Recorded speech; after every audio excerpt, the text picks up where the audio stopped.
लग्नानंतर होईलच प्रेम या मालिकेत सध्या फार इंटरेस्टिंग ट्रॅक सुरू आहे।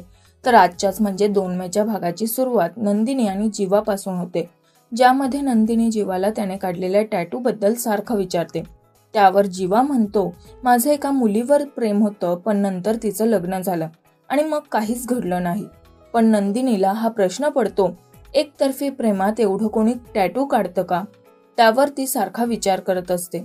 दुसरीकडे काव्यामुळे जीवाला गरम कॉफीने भाजलं असतं, म्हणून काव्या जीवाची माफी मागते, पण जीवा नाकारतो। नंतर पार्थ काव्यासाठी अंथरूण टाकतो आणि त्यावर ती खूप चिडते। हे सगळं रम्या खोलीबाहेरून ऐकत असते आणि मालिनी तिला पकडते, तेव्हा ती तिला खूप सुनावते। मग रम्या तिकडून निघून जाते आणि आत पार्थ काव्याला विचारतो की तुम्ही एवढा राग का करता माझा? तुमच्यासाठी मी एवढं सगळं करतो, पण तुम्हाला त्याचं कौतुक नाही। हे ऐकून काव्याला अजून राग येतो आणि ती रूम मधून निघून जाते।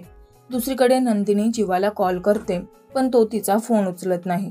त्यानंतर जीवा घरात येत असताना काव्याला बाहेर सोप्यावर झोपताना बघतो आणि रूम मध्ये नंदिनी जागी असते आणि पार्थला देखील झोप येत नाही।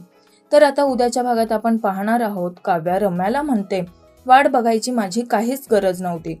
हे सगळं पार्थ ऐकत असतो आणि नंदिनीला रूम मध्ये जीवाचे एक कार्ड मिळतं। तर आता काव्य आणि पार्थ यांची जवळीक वाढणार का आणि नंदिनीला जीवाच्या प्रेमाबद्दल समजेल का, हे जाणून घ्यायचं असेल आणि मालिकेच्या अशाच अपडेट जाणून घेण्यासाठी आमच्या चॅनलला लाईक, फॉलो आणि सबस्क्राईब करायला विसरू नका।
मराठी मनोरंजन सृष्टीमधील मालिका, चित्रपट, नाटक तसेच कलाकारांबद्दलच्या नवीन अपडेट्स जाणून घेण्यासाठी नक्की सबस्क्राईब करा इट्स मज्जा मराठी या आपल्या नवीन YouTube चॅनलला।